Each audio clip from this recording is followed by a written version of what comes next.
Hello everyone, welcome to IQ Tab. So आज हम Indian polity Laxmikant का चैप्टर 7 जो कि है फंडामेंटल राइट्स उसको हम कवर करेंगे। एंड कह सकते हैं लक्ष्मीकांत में सबसे ज़्यादा इंपॉर्टेंट कोई अगर चैप्टर है तो ये है, बिकॉज हर साल कोई ना कोई क्वेश्चन आपको प्री में मेंस में सेटेड कोई ना कोई मिलेगा ही मिलेगा। ठीक है, तो इसको बहुत अच्छे से डिटेल में हम करने की कोशिश करेंगे। एंड जब भी हम कोई टॉपिक फिनिश करेंगे तो कोशिश करूँगी कि उससे रिलेटेड जो भी MCQs हैं या फिर जो भी मेंस के क्वेश्चन है साथ साथ में कवर करवा दूँ। बिकॉज जब आप कोई भी टॉपिक पढ़ते हैं तो आपके माइंड में फ्रेश कंटेंट रहता है, तो आप इजीली उसको अगर मेंस का कोई क्वेश्चन है तो इजीली आप उसको लिख सकते हो। और जब भी, क्योंकि मेंस की जो तैयारी होती है वो हमेशा प्री के साथ साथ ही होती है, आपको अलग से मेंस के क्वेश्चन नहीं करने होते। तो मैं भी कोशिश करूँगी कि जो भी टॉपिक मैं करवा रही हूँ अगर उससे रिलेटेड कोई भी मेंस का क्वेश्चन है या पास्ट में पूछा गया है या फिर कुछ भी ऐसा लगता है कि इंपॉर्टेंट है तो मैं उसमें डालूंगी और आप कमेंट बॉक्स में सबका रिप्लाई करना। सो स्टार्ट करते हैं आज का टॉपिक।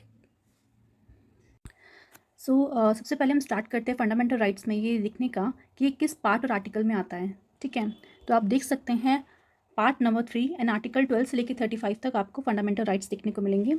एंड सबसे इंपॉर्टेंट ये है कि हमारे जो फंडामेंटल राइट्स है इन्हें मैग्ना कार्टा ऑफ इंडिया कहा जाता है। ठीक है, तो क्यों इसे मैग्ना कार्टा ऑफ इंडिया कहा जाता है? बिकॉज मैग्ना कार्टा एक तरह का चार्टर था जिसमें बेसिकली राइट्स लिखे गए थे। ठीक है, किसके लिए राइट्स? ऑब्वियसली जो सिटीजन्स होंगे उनके लिए कुछ राइट्स लिखे गए थे कि उनको कुछ ना कुछ सुविधा मिली जाएगी उन राइट्स के तहत। ठीक है, और उनको इशू किया गया था इंग्लैंड के एक राजा ने। कब? 12th सेंचुरी में, यानी कह सकते हैं 1215 यानी 1215 में किंग जॉन नाम का एक राजा था जिसने इंग्लैंड में इस तरह का चार्टर जो था वो इशू किया था जिसे मैग्ना कार्टा कहा जाता था।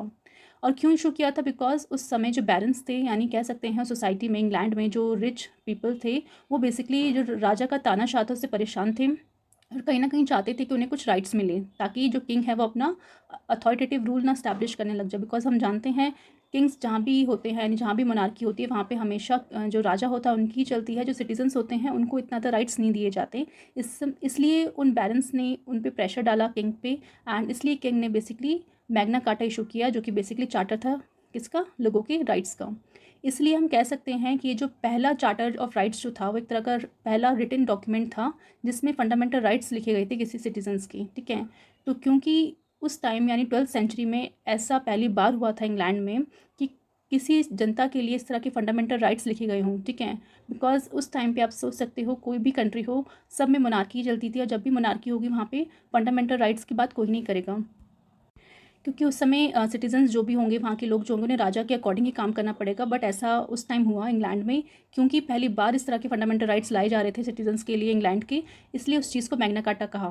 और इंडिया में बेसिकली जो इंडिया के जो फंडामेंटल राइट्स है उसको मैग्ना कार्टा इसलिए कहा बिकॉज मैग्ना कार्टा का मतलब यही है कि जो पहला जो मतलब अगर कोई भी देश पहली बार जब इस तरह के फंडामेंटल राइट्स लाता है अपने कॉन्स्टिट्यूशन में तो उसको बेसिकली मैग्ना कार्टा से रिप्रेजेंट किया जाता है कि जिस तरह से उस टाइम इंग्लैंड के राजा लेके आए थे उस तरह का चार्टर वहाँ के लोगों के लिए, सेम इस तरह इंडिया भी जब अपने कॉन्स्टिट्यूशन में फंडामेंटल राइट्स को उसने जगह दी तो उसको एक तरह से माना गया कि मैग्ना कार्टा, जिस तरह इंग्लैंड का मैग्ना कार्टा था उस तरह हमारे जो फंडामेंटल राइट्स है वो हमारे इंडिया के मैग्ना कार्टा है।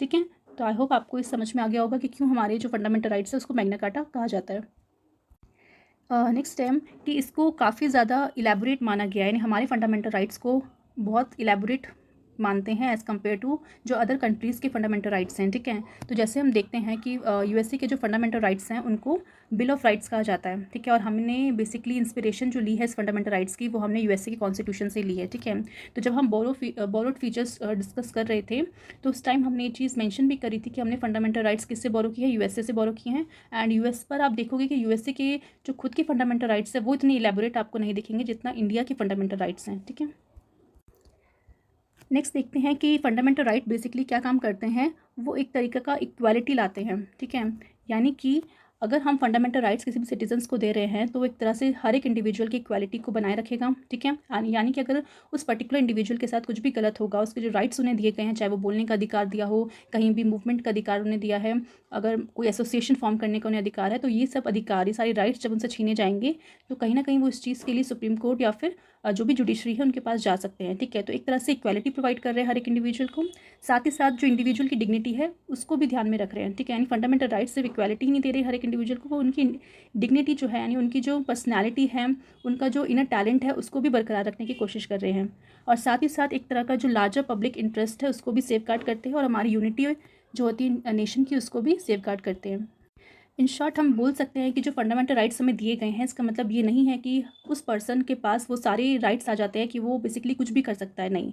राइट्स देने का मतलब ये है कि जो उसकी बेसिकली जो उसके साथ डिस्क्रिमिनेशन है वो नहीं होना चाहिए, ऐसा वो काम कुछ ना करे जिसकी वजह से जो नेशन की जो इंटीग्रिटी है, यूनिटी है, उसमें खतरा है, ठीक है।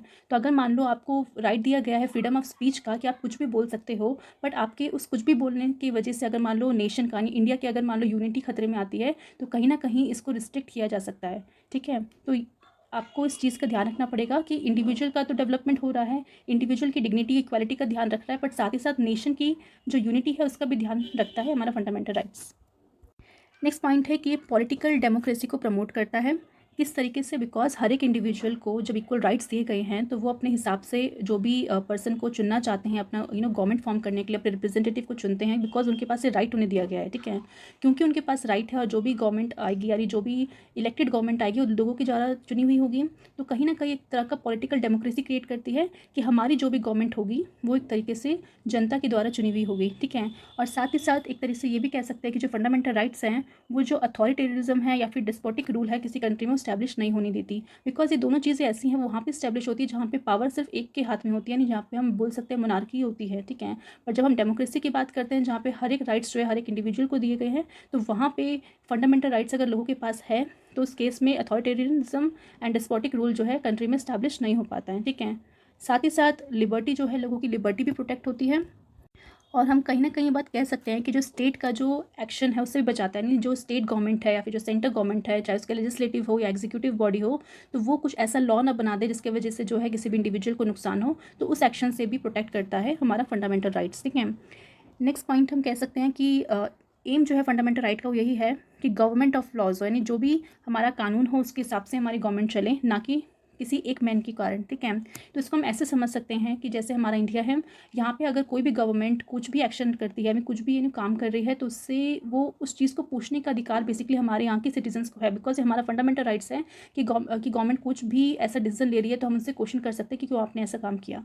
जैसे कि आप देख सकते हैं अभी हाल ही के दिनों में अभी पेगासस जो अभी वायरस आया था, जिसके कारण हम कह सकते हैं कि लोगों की बेसिकली पेगासस स्पाईवेयर था जिसने बेसिकली बहुत से जो ह्यूमन राइट एक्टिविस्ट हैं या फिर बहुत से जर्नलिस्ट हैं उनकी जो प्राइवेसी है उसको बेसिकली वॉयलेट किया था, क्योंकि वो कहीं ना कहीं गवर्नमेंट का मानना था कि वो नेशन की सिक्योरिटी के लिए काम कर रही है, कि उनके जो फ़ोन है उनको टैप किया जा रहा था, इन्फॉर्मेशन निकाली जा रही थी, किस तरह से वो मैसेजेस करते हैं, आपस में बात कर रहे हैं, कोऑर्डिनेट कर रहे हैं, तो कहीं ना कहीं ये जो हमारी फंडामेंटल राइट है उनको वॉयलेट कर रहा था। तो क्योंकि सरकार ने तो कर दिया, बट हमारे जो सिटीजन्स हैं उनके पास ये राइट था कि वो पूछ सके, कि वो बेसिकली गवर्नमेंट से क्वेश्चन कर सके कि वो उन्होंने ऐसा क्यों किया। और हाल ही में ऐसा हुआ भी, कितनी सारी पिटिशंस जो है सुप्रीम कोर्ट में डाली हुई है, जिसके कारण सुप्रीम कोर्ट ने एक कमेटी बनाई है इसके ऊपर कि वो बेसिकली पता कर सके कि इसके पीछे का रीज़न क्या था, ठीक है।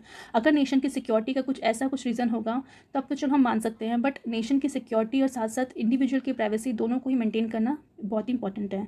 बट अगर हम बात करें ऐसी कोई कंट्री जहाँ पे बेसिकली हम चाइना को ले सकते हैं, अगर मान लो यही चीज़ चाइना ने की होती है अपने सिटीजन्स के लिए, तो वहाँ के जो सिटीजन्स हैं पहली बात तो उनके पास ऐसे फंडामेंटल राइट्स इस तरह के नहीं दिए गए हैं कि वो अपनी गवर्नमेंट से क्वेश्चंस कर सकें, ठीक है। तो कहीं ना कहीं हम कह सकते हैं कि हमारी जो फंडामेंटल राइट है वो गवर्नमेंट ऑफ लॉज है, ना कि मैन, यानी कोई एक आदमी बेसिकली अपने लॉज को नहीं बनाता, ठीक है। मतलब किसी एक का बेसिकली यहाँ पे रूल नहीं चलता, यहाँ पे जो हर कोई है वो लॉ से बंधा हुआ है, कॉन्स्टिट्यूशन को हमने अपना सुप्रीम माना हुआ है, एंड लोगों के पास ये पावर है, ये राइट्स हैं कि वो गवर्नमेंट से क्वेश्चंस कर सकते हैं, ठीक है।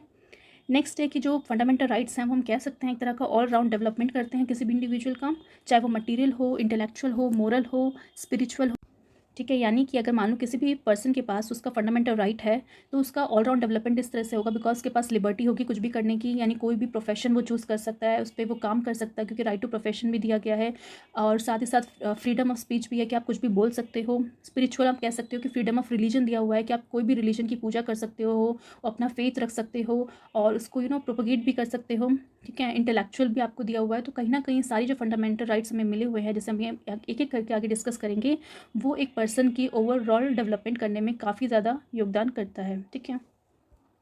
तो सबसे पहले हम देखते हैं हमारे आर्टिकल 14 से लेके 18 तक। तो 14 से लेके 18 तक आपको राइट टू इक्वालिटी देखने को मिलेगा, एंड इस राइट टू इक्वालिटी में कौन कौन से राइट आपको मिले वो हम देखते हैं। सबसे पहला आर्टिकल 14 जो कि बेसिकली बात करता है equality before law and equal protection of law, कि बेसिकली लॉ के आगे जो है सभी इक्वल हैं। अब यहाँ पे कुछ आपको एक्सेप्शंस दिखाई देंगी कि किस तरीके से आपको इक्वल्स को ट्रीट करना है, ठीक है, जैसे हम राइट टू इक्वालिटी वाले टॉपिक में डिस्कस करेंगे। आर्टिकल 15 देखते हैं, वो बात कहता है कि हमें प्रोहिबिशन करना है, कोई भी डिस्क्रिमिनेशन नहीं होना चाहिए किसके बेसिस पे, रिलीजन के बेसिस पे, race, caste, sex, place of birth, यानी किसी भी इंडिविजुअल के साथ हम किसी भी तरह का भेदभाव नहीं कर सकते, आर्टिकल 15 कहता है, यानी इक्वालिटी हमें मेंटेन करनी है। आर्टिकल 16 कहता है कि इक्वालिटी ऑफ अपॉर्चुनिटी होनी चाहिए पब्लिक एम्प्लॉयमेंट में, यानी जो भी गवर्नमेंट की जॉब है, कोई भी पब्लिक जॉब है, वहाँ पे बेसिकली हर एक सिटीजन को इक्वल अपॉर्चुनिटी देनी है, कोई भी डिस्क्रिमिनेशन नहीं करना है। बट यहाँ पे भी कुछ एक्सेप्शंस हम देखेंगे, ठीक है। तो कहीं ना कहीं हम बात कह सकते हैं कि जो भी हमें राइट्स मिले हैं वो एक तरह का एब्सोल्यूट नहीं है, ठीक है। तो क्यों एब्सोल्यूट नहीं है? बिकॉज स्टेट यहाँ पे कुछ ना कुछ रिस्ट्रिक्शंस लगा सकती हैं, ठीक है, और अपने हिसाब से अगर वो उसे चाहें तो थोड़ा बहुत एक्सेप्शन भी क्रिएट कर सकते हैं कुछ पर्टिकुलर सेक्शन के लिए, ठीक है। तो वो क्या क्या एक्सेप्शंस होंगी वो हम इस पर्टिकुलर जो भी टॉपिक आएगा आर्टिकल्स का उसमें डिस्कस करेंगे। आर्टिकल 17 की हम बात करते हैं तो वो अबॉलिशन ऑफ अनटचेबिलिटी कहता है कि कोई भी जो अनटचेबिलिटी की प्रैक्टिस जो चली हुई आ रही थी उसको अब बढ़ावा नहीं देना है, उसको ख़त्म करना है, ठीक है। आर्टिकल 18 कहता है कि अबॉलिशन ऑफ टाइटल करना है एक्सेप्ट मिलिट्री एंड एकेडमिक, यानी एकेडमिक में जो टाइटल्स मिलते हैं और जो मिलिट्री में जो आपको जो भी पद मिलता है, यानी जो भी कोई भी मतलब अवार्ड मिलते हैं आप उनको रख सकते हो, उन टाइटल को लगा सकते हो, बट और कोई टाइटल्स आप कैरी नहीं कर सकते हैं। तो ये हमारे राइट टू इक्वालिटी में था। अब हम बात करते हैं आर्टिकल 19 की।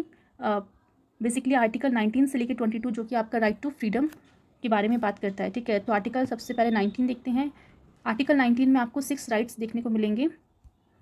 पहला जो राइट है वो कहता है freedom of speech and expression है, यानी आप कुछ भी बोल सकते हो, अपने आप को कुछ भी एक्सप्रेस कर सकते हो, इस बात का राइट दिया गया है। असेंबली फॉर्म कर सकते हो, अपना एसोसिएशन यूनियन वगैरह बना सकते हो, मूवमेंट कर सकते हो, मतलब एक स्टेट से दूसरे स्टेट मूव कर सकते हो, इंट्रा स्टेट भी कर सकते हो और इंडिया से बाहर भी आप अच्छे से मूव कर सकते हो। रेजिडेंस की आप कहीं भी रह सकते हो, आपको आज़ादी दी गई है। प्रोफेशन की कोई भी प्रोफेशन आप चूज़ कर सकते हो, ठीक है। तो ये हमारे 6 राइट्स है जो किसके अंडर आते हैं, आर्टिकल 19 के अंदर, जो कि काफ़ी ज़्यादा इंपॉर्टेंट है, इनको डिटेल में करेंगे। आर्टिकल 20 की बात करते हैं तो यहाँ पे प्रोटेक्शन दी गई है respect of convention for offences, यानी इसमें बोला गया है कि अगर मान लो अगर आपने लॉ को तोड़ा है और उसके कारण आपको कुछ सज़ा हो रही है, उस दौरान आपको जो भी प्रोटेक्शन दिया जाए, प्रोटेक्शन इन द सेंस मान लो आपको कोई लॉयर अरेंज करना है या फिर एक पर्टिकुलर टाइम पीरियड के अंदर आपको मजिस्ट्रेट के सामने लेके जाना है, तो वो सारी चीज़ें आपको दी जाएंगी, ठीक है। बट यहाँ पे भी आप बहुत से एक्सेप्शन सीखोगे जो हम अच्छे से कवर करेंगे। आर्टिकल 21 बेसिकली बात करता है protection of life and personal liberty की। आर्टिकल 21A जो कि अमेंडमेंट करके ऐड किया गया था, जो कि बात करता है right to elementary education. Elementary education को पहले ही फंडामेंटल राइट नहीं बनाया था, बट क्योंकि जब रिक्वायरमेंट देखी कि एजुकेशन बहुत इंपॉर्टेंट है बच्चों का, इसलिए कौन सा एजुकेशन, एलिमेंट्री एजुकेशन, ठीक है, तो उसको फंडामेंटल राइट का पार्ट बना दिया गया और आर्टिकल 21A में उसको रखा गया है। नेक्स्ट है हमारा आर्टिकल 23 से लेकर 24 जो कि बात करता है राइट अगेंस्ट एक्सप्लॉइटेशन, यानी एक्सप्लॉइटेशन नहीं होना चाहिए, ठीक है। तो पहला जो राइट है वो 23 कहता है prohibition of trafficking in human being and force labour, यानी कोई भी ह्यूमन बींग का ट्रैफिकिंग नहीं होना चाहिए। जैसे कि हम बहुत बार सुनते हैं कि कुछ बच्चों को बेसिकली ले जाके उनका ट्रैफिकिंग करवाया जाता है, उन्हें फोर्स लेबर में बेसिकली इंगेज कर दिया जाता है, जहाँ पे उनको बिल्कुल भी अच्छी कंडीशन में नहीं रखा जाता। आप सुनते ही हैं कितना ज़्यादा उनके साथ अत्याचार होते हैं, तो उस चीज़ को रोकने के लिए राइट उन्हें दिया गया है। आर्टिकल 24 बात करता है कि प्रोहिबिशन है employment of children in factories, यानी कोई भी बच्चे को आप एम्प्लॉयमेंट नहीं दे सकते किसी भी फैक्ट्रीज़ में, ठीक है। यानी कोई भी कारखाना जहाँ पे बहुत ही हज़ार्डस वर्क चलता है तो वहाँ पे किसी बच्चे को आप जॉब नहीं दे सकते। नेक्स्ट है आर्टिकल 25 से लेकर 28 जो कि बात करता है right of freedom of religion, कि आपको रिलीजन की फ्रीडम दी गई है। आर्टिकल 25 को देखिए तो यहाँ पे आपको फ्रीडम दी गई है कंसाइंस करने की, फ्रीली प्रोफेस कर सकते हो, प्रैक्टिस कर सकते हो, प्रोपगेट कर सकते हो अपना कोई रिलीजन, ठीक है। आर्टिकल 26 बेसिकली मैनेज करने की बात करता है कि कोई भी रिलीजियस अफेयर्स आप उसको इजीली मैनेज कर सकते हो। आर्टिकल 27 बात करता है कि फ्रीडम है आपको पेमेंट करने of taxes for promotion and religion, यानी आपका मतलब कोई भी रिलीजन के लिए, ठीक है, आप टैक्सेस वगैरह पे कर सकते हो उसका प्रमोशन के लिए, ठीक है, इस चीज़ का फ्रीडम दी गई है। आर्टिकल 28 बात करता है कि freedom from attending religious instruction और worship in certain education institution में आपको फ्रीडम दी गई है। नेक्स्ट है हमारे आर्टिकल 29 एंड 30 जो कि बात करता है कल्चरल एंड एजुकेशनल राइट्स की। इसके अंदर आते हैं हम तो आर्टिकल 29 बेसिकली बात करता है protection of language, script and culture of minorities, यानी जो भी माइनॉरिटीज़ हैं हमारी कंट्री में उन्हें अपनी कल्चर को बचाने के लिए जो भी उनकी लैंग्वेज है उसको बचाने का उन्हें राइट है, ठीक है, उसके लिए वो कुछ भी कर सकते हैं। आर्टिकल 30 बात करता है कि राइट टू माइनॉरिटीज़ को राइट दिया गया है कि वो इस्टेब्लिश कर सकते हैं एजुकेशन इंस्टीट्यूशन और अपने हिसाब से उसको चला सकते हैं।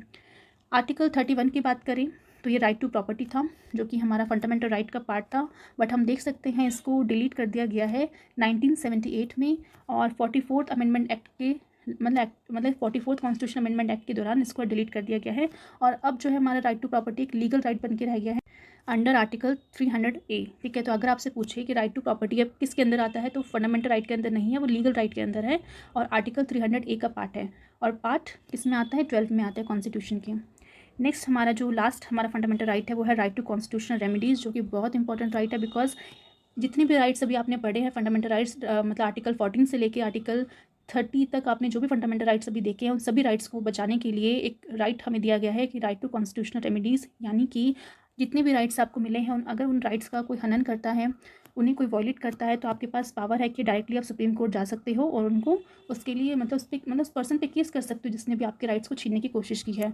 और सुप्रीम कोर्ट उसके लिए क्या करेगी, तो Supreme Court basically writs issue करेगी। ठीक है, तो आपको याद रखना है कि रिट्स बेसिकली इशू करके सुप्रीम कोर्ट उस पर्टिकुलर चीज़ पे एक्शन ले सकती है कि किसी भी पर्सन का फंडामेंटल राइट्स क्यों छीना गया है। ठीक है, एंड रिट्स को भी हम अच्छे से डिस्कस करेंगे। 5 तरह की रिट्स होती हैं। पहला हैबिस कॉर्पस है, मैंडेमस है, प्रोहिबिशन है, सर्चुरी है, क्यू वारंटो है। ठीक है, इसका पर्टिकुलर किन किन चीज़ों के लिए यूज़ आती है, किन किन पे एप्लीकेबल नहीं है, तो वो सारी चीज़ें हम रिट्स के टॉपिक में अच्छे से डिस्कस करेंगे। तो यहाँ पे हमने ओवरऑल एक तरह से देख लिया कि कौन कौन से राइट हमारे फंडामेंटल राइट्स हैं। अब हम बात करते हैं फीचर्स की कि फंडामेंटल राइट के क्या क्या फीचर्स है जो कॉन्स्टिट्यूशन ने हमें गारंटीड कर रखे हैं।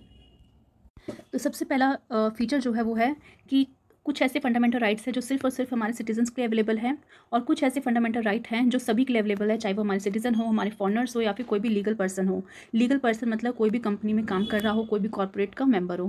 फॉर एग्जांपल मान लो कुछ ऐसे फॉरनर्स होते हैं जिनकी कंपनी इंडिया में मतलब सेटअप की गई होती हैं, तो उनको भी कुछ फंडामेंटल राइट्स मिलते हैं, भले ही वो इंडिया के सिटीजन्स नहीं हैं, बट क्योंकि उनकी यहाँ पे कंपनी है तो उसके तहत कुछ राइट्स जो है उनके लिए अवेलेबल है। फॉर एग्जाम्पल के लिए मैं कह सकती हूँ कि आर्टिकल 14 जो कि राइट टू इक्वालिटी की बात करता है, वो अवेलेबल है सबके लिए, चाहे वो हमारे सिटीजन्स हो या फिर फॉरनर्स हो, लीगल पर्सन हो। बट आर्टिकल 19 को जहाँ हम देखें, जहाँ पे आपको राइट टू मूवमेंट दिया गया है, स्पीच एंड एक्सप्रेशन दिया गया है, असेंबली फॉर्म कर सकते हो, तो वो राइट आपको सिर्फ और सिर्फ सिटीजन्स को दिए गए हैं। ठीक है, यानी वो सिटीजन्स के अलावा कोई भी फॉरनर्स और लीगल पर्सन पे अप्लाई नहीं होंगे। नेक्स्ट फीचर है कि फंडामेंटल राइट्स जो है हमारे वो बेसिकली एब्सोल्यूट नहीं है, बट क्या है, क्वालिफाइड है।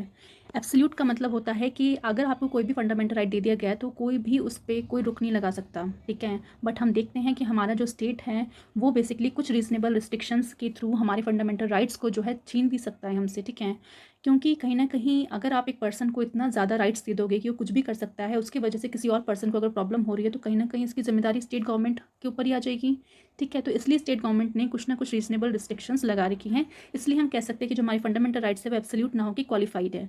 और हम देखते हैं कि वो रीजनेबल रिस्ट्रिक्शन कैसी होनी चाहिए। अगर मान लो स्टेट गवर्नमेंट अपने हिसाब से कोई भी रिस्ट्रिक्शन लगा रही है, हमें कैसे पता चलेगा कि वो रीजनेबल है या नहीं, तो वो चीज़ चेक करने की अथॉरिटी कोर्ट को दे रखी है, यानी जो हमारा सुप्रीम कोर्ट है या फिर जितनी भी जुडिशरी है, वो इस चीज़ का पता करेगी कि जो भी रीजनेबल रिस्ट्रिक्शन लगाई जा रही है स्टेट गवर्नमेंट के द्वारा, वो बेसिकली सच में रीजनेबल है भी या नहीं। ठीक है, बिकॉज कई बार ऐसा होता है कि स्टेट अपनी पावर का यूज़ करके कुछ भी कर सकती है। फॉर एग्जांपल वो आपका स्पीच एंड एक्सप्रेशन छीन सकती है कि आप मान लो अगर आप चाहते हो गवर्नमेंट के बारे में क्रिटिसाइज़ करना, उसके बारे में कुछ बोलना चाहते हो, बट गवर्नमेंट नहीं चाहती कोई भी सिटीजन हमारी जो पॉलिसीज़ के खिलाफ कुछ एक्शन मतलब कुछ भी ऐसा बोले, तो आपका फंडामेंटल राइट को छीन दे, ये कह के कि ये रीजनेबल रिस्ट्रिक्शन है, बट वो चीज़ सही में रीजनेबल है नहीं, वो कोर्ट बेसिकली डिसाइड करेगी।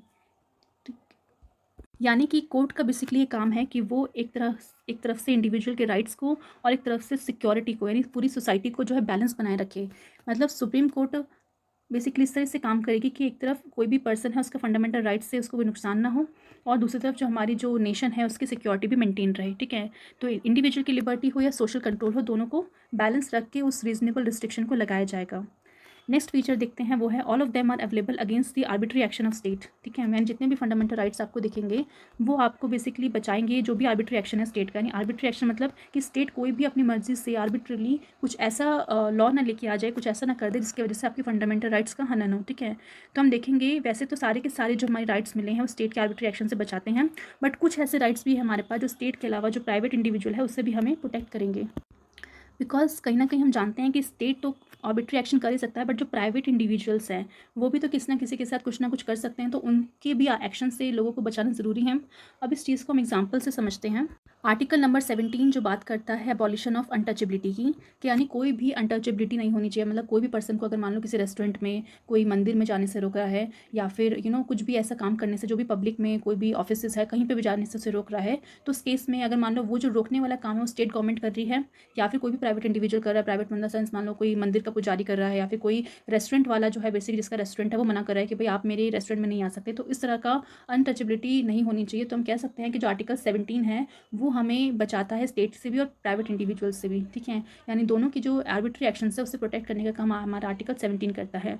अगर हम बात करें आर्टिकल नंबर 16 की, आर्टिकल 16 बेसिकली बात करता है कि कोई भी डिस्क्रिमिनेशन नहीं होना चाहिए पब्लिक अपॉर्चुनिटी के बेसिस पे, ठीक है। जबकि पब्लिक अपॉर्चुनिटी मतलब स्टेट गवर्नमेंट की कोई भी जॉब्स है वहाँ पे कोई भी डिस्क्रिमिनेशन नहीं होना चाहिए। यानी अगर मान लो कल की डेट में अगर स्टेट गवर्नमेंट कोई भी ऐसा कुछ एक्ट ले आती है, कोई भी ऐसा बिल ले आती है जहाँ पे किसी भी इंडिविजुअल को जाने से मतलब उसको एम्प्लॉयमेंट देने से रोका जा रहा है, तो हम कह सकते हैं कि हमारा आर्टिकल नंबर 16 जो बेसिकली इन डिस्क्रिमिनेशन से बचाता है। तो वहाँ पे स्टेट अगर आर्बिट्रेरली कोई भी ऐसा एक्शन करता है, इंडिविजुअल को रोकता है किसी पब्लिक एम्प्लॉयमेंट के लिए, तो आर्टिकल नंबर 16 हमें स्टेट से बचाएगा, ठीक है। तो आर्टिकल नंबर 16 क्या कहता है कि वो हमें स्टेट के जो भी आर्बिट्री एक्शन है उससे बचा रहा है, और आर्टिकल नंबर 17 स्टेट से भी बचा रहा है और हमारे जो भी प्राइवेट इंडिविजुअल है उससे भी बचा रहा है, ठीक है। तो इसलिए हम कह सकते हैं वैसे तो हमारे सारे के सारे जो राइट्स है वो अवेलेबल है against the arbitrary action of state, but कुछ ऐसे राइट्स आपको दिखेंगे जो हमारे प्राइवेट इंडिविजुअल से भी हमें बचाएंगे। नेक्स्ट पॉइंट है कि कुछ हमारे फंडामेंटल राइट्स जो हैं बेसिकली नेगेटिव है करेक्टर में, ठीक है, और कुछ जो है पॉजिटिव है करेक्टर में। यानी कि हम कह सकते हैं नेगेटिव इन सेंस में है कि वो बेसिकली स्टेट गवर्नमेंट की अथॉरिटी को लिमिटेट करते हैं, लिमिटेशन लगाते हैं उन पे कि आप कुछ भी ऐसा एक्शन नहीं ले सकते जो सिटीजन्स के राइट को हनन करता हो।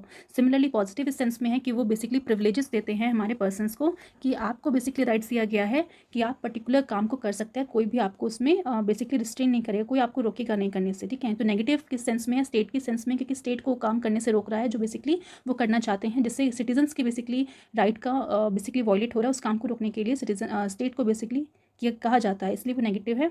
और पॉजिटिव इस सेंस में बिकॉज जितने भी सिटीजन्स हैं उनको ये राइट मिल रखा है कि कोई भी आर्बिट्री एक्शन जो है स्टेट का आपकी राइट्स को नहीं बेसिकली मतलब कर सकता, वॉयलेट नहीं कर सकता।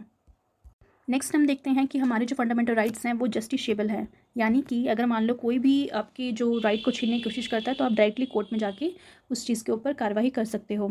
और डायरेक्टली आपको जो राइट है बेसिकली सुप्रीम कोर्ट मतलब आपको राइट देता है कि आप डायरेक्टली सुप्रीम कोर्ट में जाके उस चीज़ को इन्फोर्स करवा सकते हो। नहीं तो नॉर्मली क्या होता है, अगर मान लो कुछ भी आपको प्रॉब्लम होती है पहले आप हाई कोर्ट जाते हो, फिर वो हाई कोर्ट से जो अपील होती है फिर सुप्रीम कोर्ट में जाती है। बट कि इस केस में आपको क्या करना पड़ेगा, जब भी आपके फंडामेंटल राइट्स आपके वॉयलेट हो रहे हैं तो डायरेक्टली आपके पास पावर है कि आप सुप्रीम कोर्ट जा सकते हो।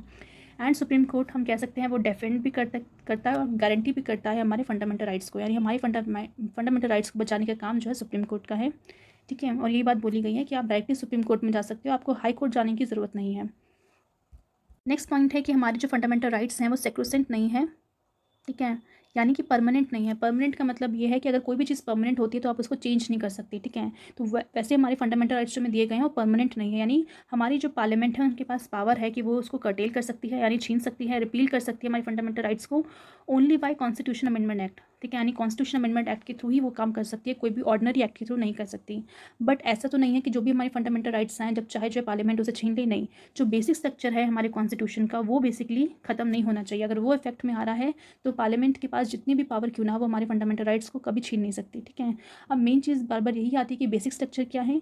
तो बेसिक स्ट्रक्चर का जो चैप्टर है उसमें हम डिस्कस करेंगे कि किस तरीके से जब केशवानंद भारती केस आया था 1973 में, उस टाइम बेसिकली सुप्रीम कोर्ट ने बेसिकली बताया था कि कौन कौन सी चीज़ें जो होंगी बेसिक स्ट्रक्चर का पार्ट होंगी। एंड उसके बाद बहुत से ऐसे केसेस आए, मिनर्वा मिल केसेस आए, जहाँ पे और ज़्यादा जो है मतलब जब जब बेसिकली ज़रूरत पड़ेगी, जब जब ऐसे एक्ट बेसिकली पार्लियामेंट लेके आएगी तो सुप्रीम कोर्ट उन पर्टिकुलर एक्ट के लिए बेसिकली क्या करेगी, जजमेंट निकालेगी और बताएगी कौन सी चीज़ बेसिक स्ट्रक्चर का पार्ट है, कौन सी चीज़ नहीं है, ठीक है। तो वो चीज़ हम बेसिक स्ट्रक्चर वाली चैप्टर में कंप्लीट करेंगे कि कौन कौन सी चीज़ों को बेसिक स्ट्रक्चर का पार्ट बना रखा है जिसको पार्लियामेंट भी चेंज नहीं कर सकती। नेक्स्ट फीचर है कि हमारे जो फंडामेंटल राइट्स हैं उनको सस्पेंड भी किया जा सकता है जब नेशनल इमरजेंसी लगी हो, ठीक है। बट जब भी नेशनल इमरजेंसी लगेगी भले हमारे फंडामेंटल राइट्स जो हैं हमारे सस्पेंड हो जाए, बट आर्टिकल 20 और 21 में जो हमारी जो राइट्स दे रखे हैं वो सस्पेंड नहीं हो सकते। क्यों? बिकॉज हमने ये बात की थी कि आर्टिकल 20 जो है प्रोटेक्शन की बात करता है कन्विक्शन फॉर ऑफेंसेस, मतलब कोई भी ऑफेंस आपने किया हो तो उससे आपको बचाता है, ठीक है। और आर्टिकल 21 जो लाइफ एंड लिबर्टी की बात करता है, ठीक है। तो ये दोनों ऐसे राइट्स हैं जो नेशनल इमरजेंसी के दौरान सस्पेंड नहीं किए जाते हैं। अब हम बात करते हैं आर्टिकल नंबर 19 की। तो आर्टिकल नंबर 19 में जैसे कि हम जानते हैं 6 राइट्स आते हैं, तो इन 6 राइट्स को सस्पेंड किया जा सकता है जब इंडिया की जो है वॉर हो, पर कैसे एक्सटर्नल एग्रेशन हो, यानी एक्सटर्नल इमरजेंसी जब लगती है तब इन 6 राइट्स को हम सस्पेंड कर सकते हैं। बट अगर इंटरनल इमरजेंसी हो या फिर आर्म्ड रिबेलियन जैसी कंडीशन हो तब इन 6 राइट्स को बेसिकली सस्पेंड नहीं किया जा सकता, ठीक है। यानी हमारी जो कंट्री के अंदर मान लो कोई भी प्रोटेस्ट चल रहा है या फिर कोई भी आर्म रिबेलियन हो गई है तो उस दौरान किसी भी मतलब जो भी फंडामेंटल राइट्स दिए गए हैं आर्टिकल 19 के तहत, जहाँ पे आपको मूवमेंट का अधिकार है, फ्रीडम ऑफ स्पीच है, तो वो आपसे नहीं छीना जाएगा। बट अगर इंडिया की कोई वॉर होती है एक्सटर्नल फ्रंट पे, यानी कि कोई बाहर कंट्री के साथ वॉर हो रही है, तो उस समय आपकी फंडामेंटल राइट्स को सस्पेंड किया जा सकता है। और क्योंकि वो सस्पेंड इसलिए किया जाता है बिकॉज आपको नेशन को सिक्योर करना है, नेशन की सिक्योरिटी सबसे पहले आती है, क्योंकि उस समय इंडिया ऐसे ही कंट्री के साथ वॉर में झेल रहा है जहाँ पे बेसिकली उसे कंट्री को प्रोटेक्ट करना है सबसे पहले। और अगर उस दौरान अगर मान लो कोई सिटीज़न अगर इस बात के लिए आए कि मुझे कुछ बोलने नहीं दिया जा रहा, मुझे मुझे बेसिकली कोई मूवमेंट नहीं किया जा रहा, तो ऑब्वियसली अगर कंट्री में वॉर छिड़ी और आपको राइट टू मूवमेंट करना है, मतलब आपको एक स्टेट से दूसरे स्टेट घूमने जाना है और वॉर जैसी सिचुएशन है, तो उस समय स्टेट मतलब गवर्नमेंट आपको कोई ना बेसिकली आपको जाने देगी, बिकॉज कंडीशन इतनी ख़राब है। तो उस समय आप बेसिकली सुप्रीम कोर्ट के पास जाके ये नहीं कह सकते कि मुझे राइट टू मूवमेंट दो, बिकॉज उस समय वो राइट आपके सस्पेंड हो चुके हैं। और जैसे ही जब वॉर की कंडीशन ठीक हो जाएगी फिर वापस से उसको सस्पेंशन को रिमूव कर दिया जाता है। नेक्स्ट फीचर है फंडामेंटल राइट का article number 31A, 31B, 31C। ठीक है, तो अगर हम बात करें इन आर्टिकल्स की, तो कहीं ना कहीं हमारे फंडामेंटल राइट का जो स्कोप है उसको लिमिट कर देते हैं, यानी कि इन आर्टिकल्स के कारण हमारे जो फंडामेंटल राइट्स हैं वो थोड़े से इनएक्टिव हो जाते हैं। ठीक है, उनका स्कोप जो है ज़्यादा नहीं रहता, लिमिटेड हो जाता है। ठीक है, इनएक्टिव नहीं कहेंगे, लिमिटेड हो जाता है। तो आर्टिकल 31A बेसिकली बात करता है saving of laws providing for acquisition of states. ठीक है, आर्टिकल 31B बात करता है validation of certain act regulations जो कि इंक्लूड की गई है 9 शेड्यूल में। और आर्टिकल 31C बात करता है saving of laws giving effect to certain directive principles. तो क्योंकि यहाँ पे अभी डिटेल में आपको इस चैप्टर में जो आएगा जब आपका आर्टिकल 31 उसमें हम डिटेल में डिस्कस करेंगे, तो अभी आपको बस यहाँ पे इतना ही समझना है कि 3 ऐसे आर्टिकल्स हैं जो हमारे फंडामेंटल राइट्स को ऑपरेशन को लिमिट कर देते हैं। नेक्स्ट हमारा है कि हमारी जो फंडामेंटल राइट्स हैं अगर बात करें, तो जितने भी हमारे आर्म फोर्सेस हैं, हमारे पैरामिलिट्री फोर्सेस हैं, पुलिस फोर्सेस है, चाहे वो इंटेलिजेंस एजेंसीज हो या फिर कोई भी एजेंसीज हो जो हमारी कंट्री को सर्व कर रही हैं, तो उनको उनकी फंडामेंटल राइट को रिस्ट्रिक्ट किया जा सकता है, एब्रोगेट किया जा सकता है इसके द्वारा, पार्लियामेंट के द्वारा। एंड पार्लियामेंट के पास पावर है कि वो इन लोगों के जो है राइट्स को रिस्ट्रिक्ट कर सकता है, बिकॉज कहीं ना कहीं हम जानते हैं ये लोग हमारी नेशन की सिक्योरिटी में काफ़ी बड़ा योगदान निभाते हैं। और क्योंकि इनके पास इतनी सारी ऐसी इन्फॉर्मेशन होती है जो नेशन के लिए उसकी सिक्योरिटी के लिए काफ़ी ज़्यादा इंपॉर्टेंट होती हैं, अगर ये अपने फंडामेंटल राइट के थ्रू अगर मान लो उस इन्फॉर्मेशन को लीक कर देते हैं, बिकॉज ये क्या है कि हमारे पास फंडामेंटल राइट है कुछ भी बोलने का, कुछ भी करने का, तो उसके कारण हमारे नेशन की सिक्योरिटी को प्रॉब्लम आ सकती है। तो ये चीज़ ना हो इसलिए पार्लियामेंट के पास ये पावर है कि उनके इन राइट्स को वो रिस्ट्रिक्ट कर सकती है कि अभी क्योंकि आप एज अ मेंबर हो इन सब एजेंसीज़ के, तो आपको फंडामेंटल राइट नहीं दिए जाते, आपको काम सिर्फ आपको क्या क्या है नेशन की सिक्योरिटी का काम है, तो आपको वो चीज़ ध्यान में रख के काम करना है। ठीक है, अब हम बात करते हैं आर्टिकल 34 की। नेक्स्ट है आर्टिकल 34 जो कि बोलता है अगर मान लो किसी ऐसे एरिया में अगर कोई अब नॉर्मल सर्कमस्टांसिस हो जाते हैं, ठीक है, वहाँ की कंडीशन ख़राब हो जाती है किसी भी एरिया में जो कि इंडिया का पार्ट है, तो वहाँ पे मार्शल लॉ को लगाया जा सकता है। मार्शल लॉ का मतलब है कंप्लीट मिलिट्री रूल, यानी पूरी तरह से उस एरिया को मिलिट्री संभालती है। ठीक है, और क्योंकि वो एक मिलिट्री मार्शल लॉ के अंदर पर्टिकुलर एरिया आ जाएगा, तो ऑब्वियसली फंडामेंटल राइट्स आपके सारे के साथ रिस्ट्रिक्ट हो जाएंगे। और मिलिट्री वहाँ पे जब एक्टिव होगी तो वो बेसिकली कोई भी डिस्क्रिमिनेशन नहीं करेगी। अगर मान लो मिलिट्री को लग रहा है कि कुछ पर्सन बेसिकली कुछ ऐसे गलत काम करने वाले हैं, तो बिना रोके टोके वो उन पे एक्शन ले सकती है, उन्हें बेसिकली गोली तक मार सकती है। और क्योंकि वो ऐसा काम करेगी तो कोई भी गवर्नमेंट, कोई भी कोर्ट बेसिकली उनसे सवाल नहीं कर सकता। तो एक तरह का हम कह सकते हैं कि नेशनल इमरजेंसी के दौरान जहाँ पे आपके फंडामेंटल राइट्स जब छीनते हैं, तो उससे भी ज़्यादा हार्श ट्रीटमेंट जो है मार्शल लॉ में हो सकता है। ठीक है, और क्योंकि हमने हालांकि दिनों में बहुत सारी जगह सुनते भी हैं, चाहे वो म्यांमार हो या फिर पाकिस्तान हो, जहाँ पे गवर्नमेंट जो रूल कर रही होती है वहाँ पे जब मार्शल लॉ लगा दिया जाता है तो कितनी बुरी तरह से जो है मिलिट्री फिर जनता के साथ ट्रीट करती है। ठीक है, बिकॉज मिलिट्री रूल लगाने का मेन पर्पस यही है, बिकॉज वो कंडीशन इतनी ख़राब हो चुकी है कि गवर्नमेंट के अंडर कंट्रोल में अब नहीं है, इसलिए वहाँ पे मिलिट्री को भेजा जाता है। और मिलिट्री जब आएगी तो वो बेसिकली हथियारों के साथ होगी, और जब भी वो कुछ ऐसा एक्शन देखेगी लोगों का कि कुछ लोग गलत काम कर रहे हैं, नेशन की सिक्योरिटी के लिए खिलाफ काम कर रहे हैं, या फिर वहाँ पर कंडीशन इतनी बुरी है कि वहाँ के लोग कुछ भी कर रहे हैं सड़कों पे आके, तो वो सिर्फ हथियार चलाएगी और लोगों को मारना शुरू कर देगी। ठीक है, क्योंकि उनका मेन टारगेट बस ये होता है कि उस कंडीशन को फिर से रिस्टोर करना, जो कंडीशन ख़राब हुई है वहाँ पे उसको वापस से नॉर्मलसी की तरफ लेके जाना। तो उसके लिए जो भी वो एक्शन कर सकती है उसे वो अलाउड है, और कोई भी कोर्ट या कोई भी गवर्नमेंट उनको बेसिकली सवाल नहीं कर सकता कि आपने इन मासूम लोगों को क्यों मारा है। ठीक है, तो हम देख सकते हैं हम इतनी लकी हैं कि इंडिया में जब से इंडिपेंडेंस मिली है तब से एक बार भी हमारी कंट्री में कोई भी मार्शल लॉ नहीं लगा है, यानी ऐसी कभी कंडीशन आई ही नहीं है कि हमारी कंट्री में मार्शल लॉ लगाया जाए। नेक्स्ट हमारा फीचर है कि मोस्ट ऑफ देम जो हमारे फंडामेंटल राइट्स हैं वो डायरेक्टली जो है इन्फोर्सेबल है, यानी वो खुद इन्फोर्स हो जाते हैं, उसके लिए कुछ पर्टिकुलर एक्ट लाने की ज़रूरत नहीं है। जैसे कि मान लो अगर आपका फ्रीडम ऑफ स्पीच है, तो फ्रीडम ऑफ स्पीच के लिए ऐसा तो नहीं है गवर्नमेंट कोई एक्स्ट्रा एक्ट लेके आएगी कि इस पर्टिकुलर एक्ट के बाद आप लोग कुछ भी बोल सकते हैं, नहीं, वो डायरेक्टली इन्फोर्सेबल है। ठीक है, बट कुछ ऐसे फंडामेंटल राइट्स हैं जिसको इफेक्ट में लाने के लिए हमारी पार्लियामेंट जो है बेसिकली उसके पास ये पावर दी गई है कि वो पर्टिकुलर एक्ट के थ्रू जो है उस फंडामेंटल राइट को इन्फोर्स करवा सकती है। बट ये राइट सिर्फ हमारी पार्लियामेंट के पास ही है, स्टेट गवर्नमेंट के पास नहीं है। क्यों नहीं है? बिकॉज स्टेट गवर्नमेंट जो है पर्टिकुलर स्टेट के लिए राइट बनाएगी, जो वहाँ के लोग हैं उनके लिए राइट बनाएगी, और इस तरीके के राइट अगर हर एक स्टेट बनाने लग गए तो वो अपने पर्टिकुलर एरिया तक ही वो राइट सीमित रह जाएगा। जबकि अगर पार्लियामेंट अगर कोई फंडामेंटल राइट बनाएगा किसी सिटीजन के लिए तो वो ओवरऑल कंट्री में एप्लीकेबल होगा, ठीक है, कोई पर्टिकुलर स्टेट तक सीमित नहीं होगा। तो हम कह सकते हैं आर्टिकल 35 के अंदर बेसिकली ये पावर मिली है कि बेसिकली पार्लियामेंट कोई भी एक्ट को लेके आ सकती है, फंडामेंटल राइट के लिए कोई भी एक्ट ला सकती है, बट वो एक्ट जो है स्टेट गवर्नमेंट नहीं ला सकती है, क्योंकि हमें यूनिफॉर्मिटी को बेसिकली मेंटेन करना है पूरे इंडिया में। तो यहाँ पे हमने सारे जो फीचर्स थे जो कॉन्स्टिट्यूशन में दे रखी है फंडामेंटल राइट्स के तहत, तो उन सारे फीचर्स को हमने कवर कर लिया है। अब हम नेक्स्ट जो हमारा फर्स्ट आर्टिकल है, आर्टिकल नंबर 12, उसको हम डिस्कस करेंगे। तो नेक्स्ट हमारा जो आर्टिकल नंबर 12 है वो बेसिकली डेफिनेशन देता है स्टेट की। मतलब यहाँ पे जो स्टेट यूज़ किया जा रहा है वो स्टेट, आप कंफ्यूज मत होना कि हम किसी पर्टिकुलर स्टेट की बात करें, जैसे उत्तराखंड है, यूपी है, बिहार है, पंजाब है, ठीक है, तो ये वाला स्टेट नहीं है। यहाँ पे जो स्टेट की डेफिनेशन दी है वो हमें जानना ज़रूरी है कि यहाँ पे स्टेट को बेसिकली क्या कंसिडर किया जा रहा है। तो यहाँ पे गवर्नमेंट हो गया, पार्लियामेंट ऑफ इंडिया हो गया, जो कि जो हमारे लेजिस्लेटिव ऑर्गन है, ठीक है, यूनियन गवर्नमेंट में जो हमारे लेजिस्लेटिव ऑर्गन है या फिर एग्जीक्यूटिव ऑर्गन है उनको बेसिकली स्टेट कहा गया है, ठीक है। इसके अलावा जो हमारे स्टेट के लेजिस्लेचर है, चाहे वो एग्जीक्यूटिव हो या लेजिस्लेटिव ऑर्गन हो स्टेट गवर्नमेंट का, तो वो भी स्टेट के अंदर कवर होता है, स्टेट की डेफिनेशन के अंदर।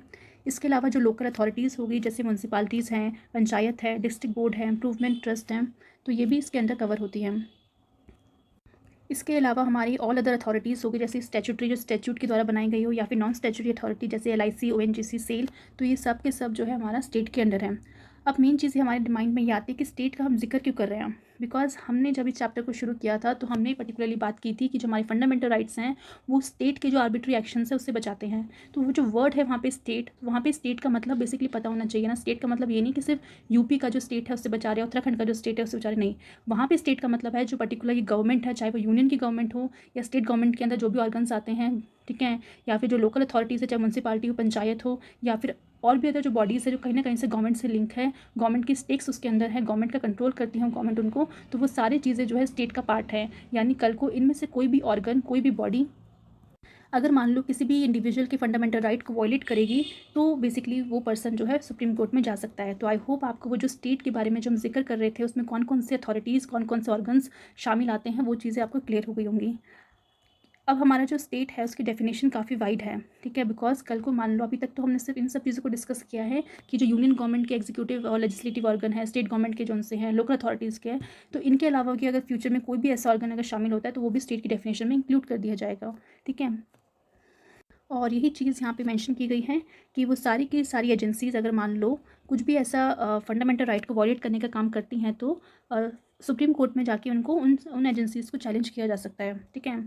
अब हम बात करते हैं सुप्रीम कोर्ट की। तो सुप्रीम कोर्ट ने जो है बेसिकली प्राइवेट बॉडी को भी बेसिकली स्टेट के अंडर इंक्लूड किया है। तो इसका मतलब ये है कि सुप्रीम कोर्ट ने उन प्राइवेट बॉडीज़ को, ठीक है, जो स्टेट के अंदर फॉल करती है, मतलब स्टेट के अंदर आती हैं, उनका जो काम है बेसिकली स्टेट गवर्नमेंट से लिंक अप है, तब जाके वो जो है स्टेट की डेफिनेशन में आएंगी।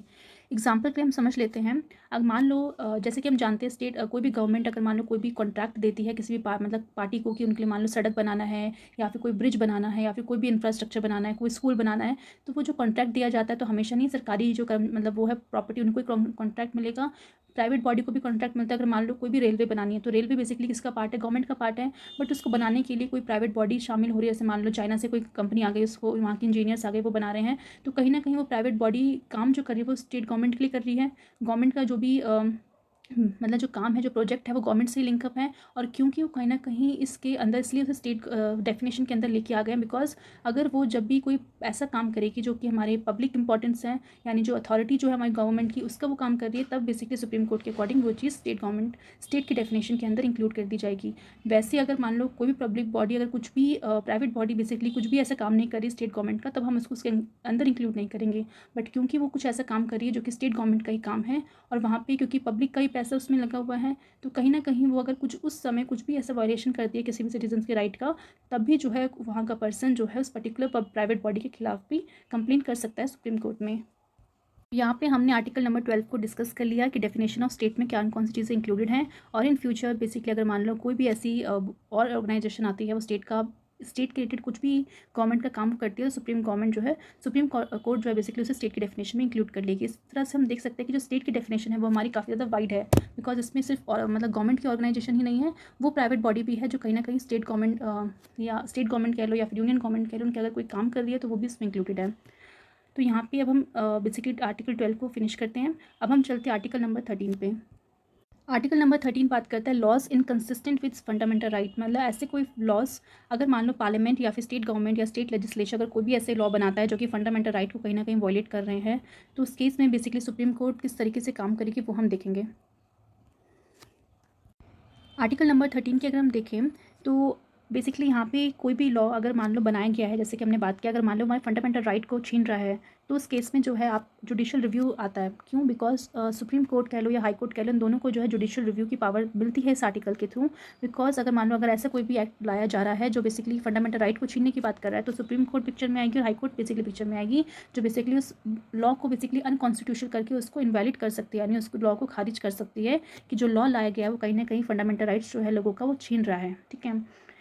अब मेन चीज़ ये, अगर मान लो पार्लियामेंट ने कोई लॉ लेके आई, तो पार्लियामेंट के द्वारा जो लॉ लाया गया है, अगर मान लो सिटीजन को लगा कि भाई ये लॉ के कारण भाई मेरा तो फंडामेंटल राइट छीन रहा है, तो जो पर्सन है वो जो है हाई कोर्ट भी जा सकता है और हाई कोर्ट जाके बेसिकली उस पर्टिकुलर एक्ट के थ्रू एक्ट के खिलाफ जो है कंप्लेन कर सकता है। तो हाई कोर्ट को बेसिकली हमने देखा है ना पावर मिली है कि वो भी जो है पार्लियामेंट के द्वारा बनाया हुआ कोई भी लॉ है उसको खारिज कर सकता है, क्योंकि उसके पास पावर कहाँ से आती है? आर्टिकल 226 से। ठीक है। मतलब ऐसे ज़रूरी नहीं है कि सिर्फ सुप्रीम कोर्ट ही जाना है, सुप्रीम कोर्ट के अलावा आप हाई कोर्ट में भी बेसिकली इस तरह की एप्लीकेशन फाइल कर सकते हो अगर कोई भी लॉ आपकी फंडामेंटल राइट को वॉयलेट करता है। ठीक है। अब मेन चीज़ ये आती है कि जो लॉ की हम बात कर रहे हैं वो लॉ के अंदर क्या क्या चीज़ें इंक्लूड की जाती हैं। ठीक है। तो सबसे पहले हम बात करते हैं पार्लियामेंट के द्वारा बनाया हुआ लॉ या फिर स्टेट लेजिस्लेचर के द्वारा बनाया हुआ कोई भी लॉ।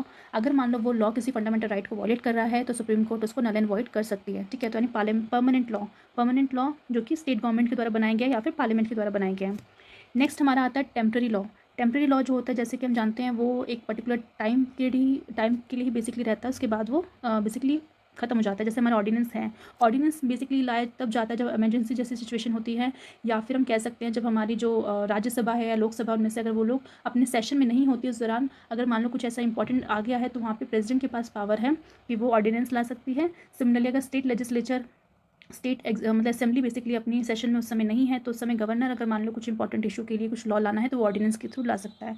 बट ये जो ऑर्डिनेंस होते हैं हम जानते हैं टेम्प्रेरी पीरियड तक होते हैं, 6 मंथ तक ही एक्टिव रहते हैं। 6 मंथ के बाद अगर जैसे ही स्टेट लेजिस्लेचर कह लो या फिर हमारी पार्लियामेंट कह लो, वो अगर जैसे ही अपने सेशन में वापस आ जाती हैं तो वो वापस से इस ऑर्डिनेंस को रिव्यू करती हैं। अगर उन्हें लगता है कि वो ठीक है तो उसको एक्टिव कर देती हैं, वरना इसको बेसिकली ख़त्म कर देती हैं। ठीक है। तो ये जो ऑर्डिनेंस लाए हुए हैं, अगर मान लो प्रेसिडेंट ने या गवर्नर ने ऐसा कोई ऑर्डिनेंस लेके आ गए जिसके कारण लोगों के फंडामेंटल राइट को नुकसान हो रहा है, तो ये भी उस लॉ का पार्ट मतलब ये ऑर्डिनेंस भी उस लॉ के अंदर गिना जाएगा एंड सुप्रीम कोर्ट और हाई कोर्ट के पास पावर होगी कि वो इसको नल एंड वॉइड कर सकते हैं। नेक्स्ट आता है स्टैट्यूटरी इंस्ट्रूमेंट। ये एक तरह का बेसिकली डेलीगेटेड लेजिस्लेचर होते हैं, जिसे हम एग्जीक्यूटिव लेजिस्लेशन कह सकते हैं। मान लो अगर किसी एरिया में अगर मान लो कोई ऑफिस है, मान लो कोई एग्जीक्यूटिव ऑफिस है, जैसे आपका डिपार्टमेंट ऑफिस हो जाते हैं, तो वो क्या करते हैं अपने ऑफिस में कोई चीज़ करने के लिए, कुछ ऐसा लॉ लाने के लिए, वो कुछ ऑर्डर को पास, मतलब वो एक लॉ नहीं होता बट एक तरह का ऑर्डर होता है। ठीक है। क्योंकि हम जानते हैं छोटे मोटे कामों के लिए एक लॉ नहीं लाया जा सकता लेजिस्लेचर के द्वारा, मतलब छोटे छोटे काम जो होते हैं उसके लिए ऑर्डर निकाले, जैसे मान लो उस एरिया में कुछ भी पाइपलाइन मतलब बिछानी है या फिर सफाई करवानी है, तो वहाँ के जो बोर्ड होता है या फिर जो पैनल होता है उस पर्टिकुलर स्टेट का या फिर डिस्ट्रिक्ट का, जो भी हम कह सकते हैं, जो हायर अथॉरिटी का होता है वहाँ पे, तो उस बोर्ड के मेंबर्स क्या कर सकते हैं, आपस में मिलकर एक ऑर्डर बना सकते हैं, उस ऑर्डर को पब्लिश कर सकते हैं कि इस एरिया में ये काम करवाया जाएगा। ठीक है। उसके लिए बड़ा सा लॉ लाने की तो कोई ज़रूरत नहीं है। ठीक है। तो वो जो ऑर्डर निकाले गए हैं या फिर कोई भी बाई लॉ कह सकते हैं, कोई भी रूल्स निकाले गए हैं कि इन रूल्स को फॉलो करना है इस पर्टिकुलर चीज़ के लिए। साथ ही साथ वो लोग रेगुलेशंस निकाल सकते हैं, कोई नोटिफिकेशन जारी कर सकते हैं कि इस पर्टिकुलर डेट को ये चीज़ वहाँ पे होगी। तो यानी कि ये सारी की सारी चीज़ें इस लॉ के अंदर आती हैं। ठीक है। तो यानी अगर मान लो कोई भी डेलीगेटेड लेजिस्लेचर, कोई भी एग्जीक्यूटिव लेजिस्लेचर अगर इस तरह का कोई भी ऑर्डर लेके आता है जिससे लोगों के फंडामेंटल राइट को नुकसान हो रहा है, तो ये भी जो है उसके अंदर गिना जाएगा, यानी ये भी लॉ का पार्ट माना जाएगा। Similarly non legislative sources of law, यानी ये ऐसे लॉ हैं जो लेजिस्लेटिव का पार्ट नहीं है, यानी इसको जो लाया गया है वो कोई लेजिस्लेचर, ना ही हमारी स्टेट गवर्नमेंट के लेजिस्लेचर के द्वारा लाया गया है इस लॉ को, ना ही हमारे पार्लियामेंट के द्वारा लाया गया है। बट कुछ ऐसे कस्टम्स होते हैं, कुछ ऐसे रीति रिवाज कह लो, कुछ ऐसी परंपराएं होती हैं जो पुराने टाइम से चली आ रही हैं। ठीक है। अगर उस परंपरा को हम आज भी फॉलो कर रहे हैं या फिर उसे मानते हैं, अगर उस परंपरा की वजह से या फिर उस कस्टम की वजह से अगर मान लो किसी के फंडामेंटल राइट छीने जा रहे हैं, तो उसको भी उस लॉ के अंदर माना जाएगा, उस कस्टम को भी लॉ के अंदर इंक्लूड किया जाएगा। और अगर सुप्रीम कोर्ट को लगता है या फिर हाई कोर्ट को लगता है कि ये गलत है, ये फंडामेंटल राइट को वॉयलेट कर रहा है, तो उसे नल एंड वॉइड कर सकते हैं वो। ठीक है। तो कोई भी कस्टम कह सकते हैं, कोई भी फोर्स ऑफ लॉ, ठीक है, जो किसी फंडामेंटल राइट को नुकसान पहुंचा रहे हैं।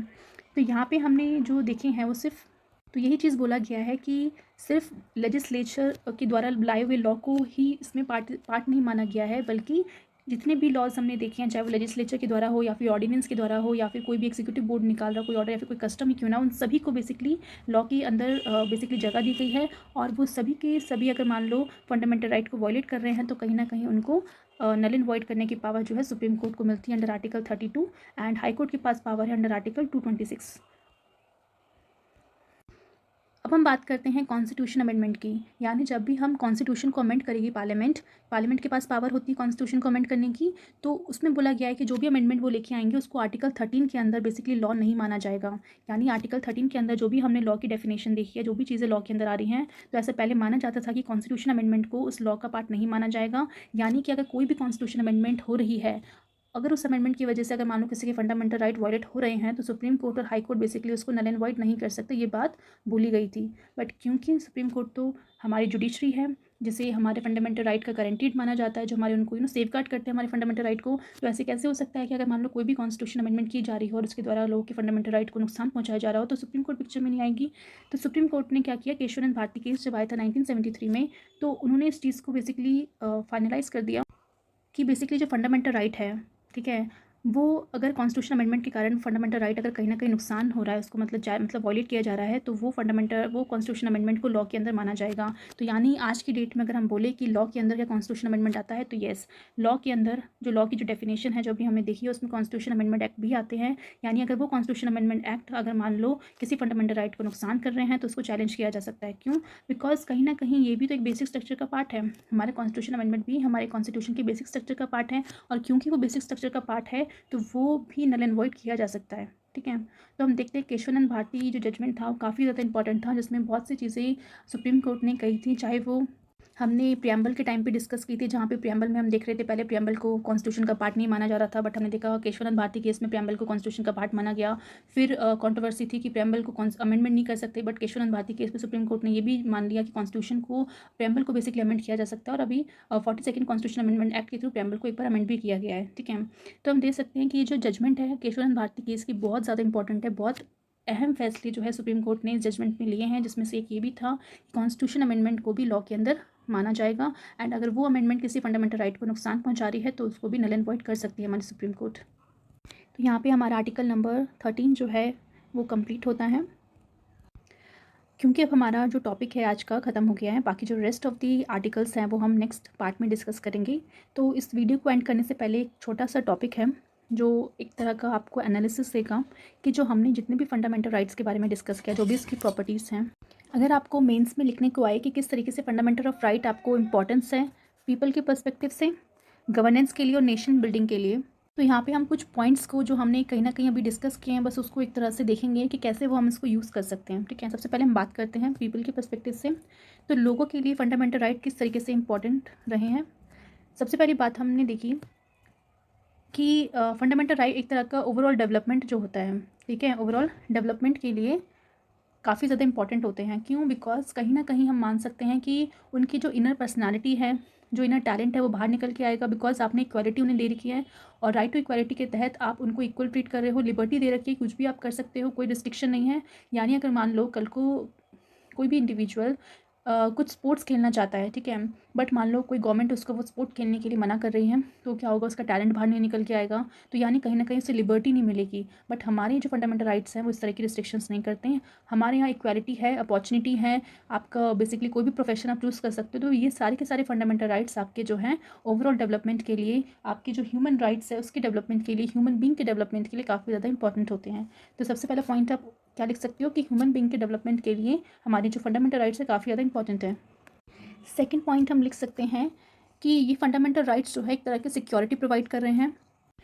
सिक्योरिटी इन टर्म्स लाइक कि कोई भी आपके आपके ऊपर कोई भी आर्बिट्री पावर को इम्पोज नहीं कर सकता। यानी कल को हमारे इस डर से हम नहीं जिएंगे, कल को कोई भी एक ऐसा लॉ आ जाए जिसके कारण हमें कोई भी जेल में बंद कर दे, तो ऐसा कुछ नहीं हो सकता। इस बात की गारंटी हमारा फंडामेंटल राइट हमें देता है। और साथ ही साथ जो हमारा माइनॉरिटी सेक्शन है, हमारे शेड्यूल कास्ट है, शेड्यूल ट्राइब्स हैं, इनके साथ ऑलरेडी पास्ट में इतना ज़्यादा बुरा हुआ है, इनका सिक्योरिटी एक तरह से जो है नहीं मिली, बट इन फंडामेंटल राइट की वजह से उन्हें सिक्योरिटी है कि जो पास्ट में इनके साथ जो बुरा हुआ है, जिस तरीके से इन्हें डिस्क्रिमिनेट किया जाता था, वो अब उनके साथ नहीं होगा। ठीक है। थर्ड पॉइंट आप मेंशन कर सकते हो कि डिस्क्रिमिनेशन, ठीक है, क्योंकि फंडामेंटल राइट ने सबसे बड़ी चीज़ जो है डिस्क्रिमिनेशन, जैसे अभी हमने बात की, कि डिस्क्रिमिनेशन एक तरीके से हटा दी है, यानी इक्वालिटी लोगों को दी है। तो ऐसा नहीं है कि इक्वालिटी पहले नहीं थी, पहले भी लोग अगर हम देखें आज़ादी से पहले तो कहीं ना कहीं थोड़े बहुत इक्वल थे, बट उतना इक्वल नहीं थे, उतना मैन और वुमेन का जो दर्जा था उतना इक्वल नहीं था। आज भी हम इक्वालिटी की हम बात करते हैं हर एक चीज़ में, तो वो इक्वालिटी पहले नहीं थी जितनी इक्वालिटी हमारी फंडामेंटल राइट्स ने हमें दी है। फोर्थ है डिसीजन मेकिंग, यानी कि हर एक इंडिविजुअल जो है अब डिसीजन मेकिंग का पार्ट बन सकता है। यानी कि अगर मान लो गवर्नमेंट कुछ भी लेके आ रही है, कोई भी पॉलिसी लेके आ रही है, तो उसमें अपनी वॉइस देने का, अपनी freedom of speech and expression को वो यूज़ कर सकता है। अगर उसको लगता है कि कोई भी पर्टिकुलर लॉ उसकी फंडामेंटल राइट के खिलाफ जा रहा है, या फिर किसी भी सोसाइटी कोई भी सेक्शन के अगेंस्ट जा रहा है, तो उस पर्टिकुलर लॉ के तहत वो बेसिकली सुप्रीम कोर्ट जा सकता है। ठीक है। तो ये सारी की सारी चीज़ें कहीं ना कहीं हमारे इंडिविजुअल को, पीपल को एक तरह से क्या सिक्योरिटी प्रोवाइड कर रही हैं, कुछ डेवलपमेंट प्रोवाइड कर रही हैं। तो इस तरीके से हम कह सकते हैं कि जो फंडामेंटल राइट है बेसिकली इंडिविजुअल के लिए जो है इंपॉर्टेंट है। अब हम देखते हैं गवर्नेंस के पॉइंट ऑफ व्यू से फंडामेंटल राइट किस तरीके से इंपॉर्टेंट रोल प्ले करते हैं। सबसे पहला पॉइंट तो यही है कि इंडिया एक डेमोक्रेटिक कंट्री है, और क्योंकि इंडिया डेमोक्रेटिक कंट्री है तो डेमोक्रेसी का मतलब ही यही है जहाँ पे सबको इक्वल ट्रीट किया जाता है, जहाँ पे सबके पास कोई ना कोई राइट्स होते हैं। ठीक है। तो हमारा जो गवर्नेंस है, हमारी जो गवर्नमेंट बॉडी है, वो तब तक कंप्लीट नहीं होगी जब तक किसी भी इंडिविजुअल को राइट्स नहीं मिलेंगे। ठीक है। यानी कि फंडामेंटल राइट्स गवर्नेंस के लिए इसलिए इंपॉर्टेंट है बिकॉज कहीं ना कहीं वो इस चीज़ को दर्शाएगा कि हम डेमोक्रेसी में जी रहे हैं। जो भी लॉ बनाया जाएगा गवर्नेंस के द्वारा वो एक इक्वालिटी को क्रिएट करेगा सोसाइटी में। ठीक है। सेकंड हम कह सकते हैं कि फंडामेंटल राइट एक तरह का चेक एंड बैलेंस की तरह काम करता है, यानी गवर्नमेंट कोई भी आर्बिट्री एक्शन ना करे, कोई भी ऐसा चीज़ ना लेके आए, उस चीज़ को चेक करने के लिए हम इसको यूज़ कर सकते हैं फंडामेंटल राइट को। ठीक है। जैसे फंडामेंटल राइट्स हमें बहुत सी चीज़ें प्रोवाइड करता है, जस्टिस प्रोवाइड करता है, सिटीजनशिप प्रोवाइड करता है। ठीक है। तो कहीं ना कहीं हम इस चीज़ को जानते हैं कि गवर्नमेंट पे नज़र रखना, उन पे चेक एंड बैलेंस रखना बहुत ज़्यादा ज़रूरी है कि कोई भी गवर्नमेंट अपनी ऑटोनॉमी ना शो करने लग जाए। तो इसलिए हमारे फंडामेंटल राइट गवर्नेंस के तौर पर काफ़ी ज़्यादा रोल प्ले करते हैं। नेक्स्ट पॉइंट आप मेंशन कर सकते हो कि जो फंडामेंटल राइट्स हैं उन्होंने काफ़ी ज़्यादा जो स्टेट का इंटरफेरेंस है वो कम कर दिया है, यानी अब स्टेट जो है ज़्यादा इंटरफेयर नहीं करेगी। अगर स्टेट इंटरफेयर नहीं करेगी तो लोगों के पास लिबर्टी होगी, अपना फ्रीडम होगा, उस फ्रीडम से वो जो है अपनी जो भी ओवरऑल डेवलपमेंट है वो कर सकते हैं। ठीक है। तो इसलिए गवर्नेंस के लिए काफ़ी इंपॉर्टेंट है कि स्टेट का जो इंटरफेरेंस है वो लिमिटेड रहे। ठीक है। क्योंकि ज़्यादा अगर वो इंटरफेयर करेगी तो कहीं ना कहीं गवर्नेंस अच्छे से नहीं हो पाएगी और लोग अच्छे से जी नहीं पाएंगे डेमोक्रेसी होने के बावजूद भी। नेक्स्ट हम पॉइंट इंक्लूड कर सकते हैं कि सेल्फ गवर्नमेंट तरीके से सेल्फ गवर्नमेंट का काम भी करता है। सेल्फ गवर्नमेंट का मतलब है कि गवर्नमेंट तो अपना काम कर ही रही है, बट क्योंकि हमारे पास फंडामेंटल राइट है उसके तहत हम फंडामेंटल स्पीच है कि हम कुछ अच्छा बोल सकते हैं, एसोसिएशन बना सकते हैं अपने खुद का, एक असेंबली फॉर्म कर सकते हैं। यानी कि यहाँ के लोगों को बेसिकली पॉलिटिकल लेवल पे, कल्चरल लेवल पे जो है इंटीग्रेट होने का मौका मिलता है। ठीक है। यानी जैसे हम देखते हैं आज के दौर पर गवर्नमेंट तो अपना काम कर रही है, बट NGO जो है, जो कि नॉन गवर्नमेंट ऑर्गेनाइजेशन है, वो भी कितना ग्राउंड लेवल पर कितना ज़्यादा इंपॉर्टेंट काम कर रही है। ठीक है। वो भी गवर्नेंस में हाथ बटा रही है, बट क्योंकि वो गवर्नमेंट बॉडी नहीं है, एक नॉन गवर्नमेंट बॉडी है, बट जिस लेवल का काम गवर्नमेंट करती है आई थिंक उस लेवल का काम भी वही करती है। ठीक है। चाहे वो लोगों को एजुकेशन देने की बात हो या फिर वो उनके हेल्थ सेक्टर के लिए कितना अच्छा योगदान करती है, यानी हर एक चीज़ में आप देखोगे NGO काफ़ी अच्छा रोल प्ले कर रही हैं। तो कहीं ना कहीं हम कह सकते हैं गवर्नेंस में फंडामेंटल राइट्स की कितनी अच्छी इंपॉर्टेंस है। नेक्स्ट है नेशन की पर्सपेक्टिव में देखिए तो कैसे फंडामेंटल राइट इंपॉर्टेंट्स हैं। तो नेशन की बात करें, यानी इंडिया जो एक डेमोक्रेटिक कंट्री है। ठीक है। तो डेमोक्रेसी का सबसे बड़ा एक मूल सिद्धांत जो होता है वो होता है वहाँ का लोगों के पास क्या होना, एक राइट्स होना। ठीक है। फ्रीडम होना। ठीक है। तो ये फ्रीडम या फिर कह सकते हैं फंडामेंटल राइट एक तरह का फाउंडेशन स्टोन की तरह काम करते हैं किसी भी डेमोक्रेटिक कंट्री के लिए। और क्योंकि हमारा नेशन डेमोक्रेसी पे चलता है तो इसलिए उस नेशन को अच्छे से चलाने के लिए हमें जो फंडामेंटल राइट्स दिए गए हैं वो एक तरह का फाउंडेशन स्टोन्स बेसिकली बनाते हैं। ठीक है। जिसमें हमारा नेशन टिका हुआ है। क्योंकि लोगों के पास ये फ्रीडम है तो ही डेमोक्रेसी बेसिकली चल पा रही है। और जैसा कि हम जानते हैं इंडिया में जो डेमोक्रेसी वो लार्जेस्ट डेमोक्रेसी मानी जाती है इस पूरे वर्ल्ड में, यानी पूरे वर्ल्ड में इतनी बड़ी डेमोक्रेसी किसी और कंट्री में नहीं देखने को मिलेगी। ठीक है। नेक्स्ट यही है कि हमारा जो नेशन है, हमारे जो कॉन्स्टिट्यूशन मेकर्स हैं, उन्होंने जो वैल्यूज़ जो बेसिकली चाहती थी वो कॉन्स्टिट्यूशन में डालना, चाहे वो जस्टिस हो, लिबर्टी हो, सारी चीज़ें जो हैं बेसिकली कब मिल सकती हैं, जब हमारे पास फंडामेंटल राइट हो, यानी फंडामेंटल राइट्स के थ्रू उन बेसिक वैल्यूज़ को हम तक पहुँचाया गया है।